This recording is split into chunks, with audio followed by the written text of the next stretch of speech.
Hello guys, welcome back to my YouTube channel Shampa কিচেনের তরফ থেকে তোমাদেরকে অনেক অনেক স্বাগত। তো আজকের রেসিপিটা হচ্ছে ধোকার ডালনা। তো কিভাবে বানাবো তো চলো দেখাই। তো এই রেসিপিটার জন্য আমার কি কি লাগবে: হলুদ গুঁড়ো, জিরের গুঁড়ো, ধনের গুঁড়ো, কাশ্মীরি লঙ্কার গুঁড়ো, শাহি গরম মশলা, চিনি, গোটা জিরা, এখানে গোটা মরি আর কালো জিরে আছে, আর ঘি আছে, ফোড়ন লাগবে আমার তেজপাতা আর এলাচ আর দারচিনি। তো আগে থেকে কেটে ধুয়ে রেখেছি আলু, হ্যাঁ, আর কাঁচা লঙ্কা, আদা পেস্ট করে নেব, লাগবে লবণ। তো এখানে চানার ডাল নিয়েছি, তো পেস্ট করে নেব আদা আর কাঁচা লঙ্কা দিয়ে, আর টমেটোটাও পেস্ট করে নেব। তো কড়াই বসিয়ে দিয়েছি, কড়াইটা গরম হয়ে গেছে, দিয়ে দিব রিফাইন তেল।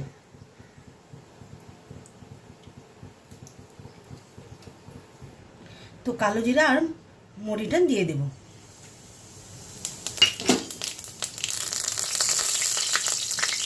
তো চানা ডালের পেস্টটা দিয়ে দেব।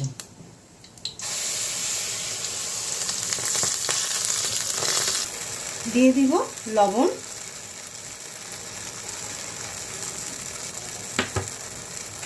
দিয়ে দেব সামান্য চিনি,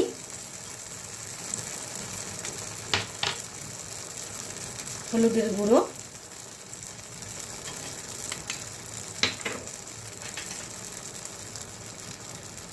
লঙ্কার গুঁড়ো সামান্য দেব, আর সামান্য জিরের গুঁড়োটা দিয়ে দেব, দিয়ে ভালোভাবে নেড়ে নেব। তো আমার ধোকার ডালনাটা উঠে আসছে, দেখো উঠে আসলে ভাববে যে এটা হয়ে গেছে।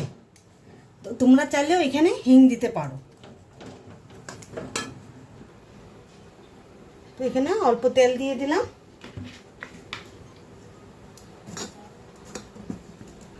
তো ঢেলে দিলাম।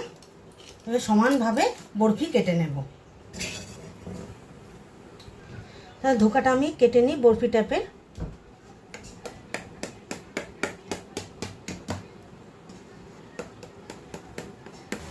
তো আমার সব কাটা হয়ে গেছে, দেখো বরফির মতন কেটে নিয়েছি, এখন ভেজে নেব। তো কড়াই বসিয়ে দিয়েছি, এখন দিয়ে দিব রিফাইন তেল, ভেজে নেব। তো তেলটা গরম হয়ে গেছে, এক এক করে ছেড়ে দিই।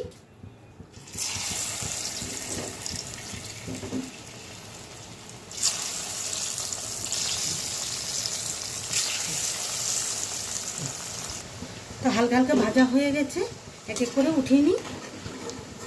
দেখো ভেজে নিয়েছি লাল লাল করে।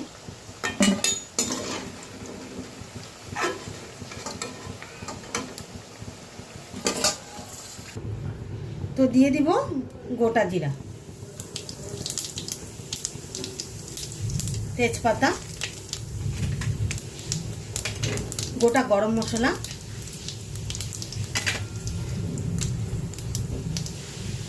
তো ফোড়নটা তো ভালো মতো হয়ে গেছে, এখন আলুগুলো ছেড়ে দেব। তো আলুগুলো হালকা হালকা ভেজে নিয়েছি, এখন পেস্ট করে রেখেছি দিয়ে দেব, কাঁচা লঙ্কা আর আদা পেস্টটা দিয়ে দিলাম। তো দিয়ে দিব স্বাদ মতো লবণ, দিয়ে দেব চিনি,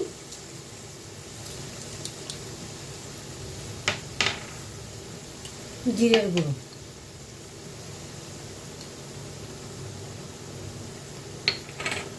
ধনের গুঁড়ো,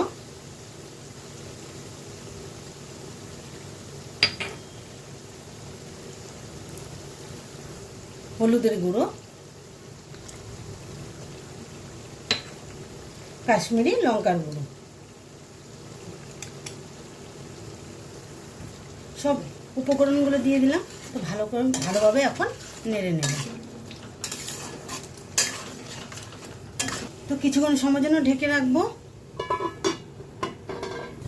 তো ঢাকনাটা উঠিয়ে দিলাম, এখন টমেটোর পেস্টটা দিয়ে দেব। তো আবারও ঢেকে রাখবো। তো ঢাকনাটা উঠিয়ে দিই, মশলাটা কষে গেছে, দিয়ে দিব জল।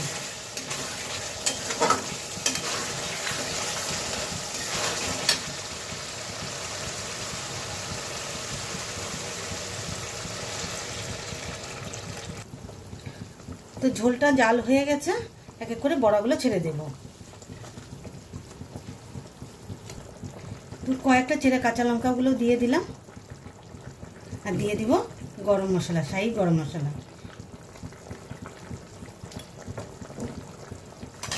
একটু ভালোভাবে নেড়ে 2 মিনিটের জন্য একটু ঢেকে রাখবো।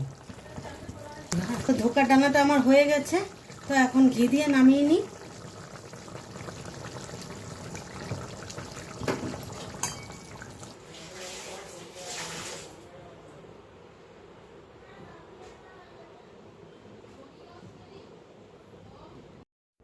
তো আমার এই রেসিপিটা কেমন লেগেছে অবশ্যই কমেন্টে জানাবে, আর লাইক, শেয়ার অ্যান্ড সাবস্ক্রাইব করতে একদম ভুলবে না। বাই।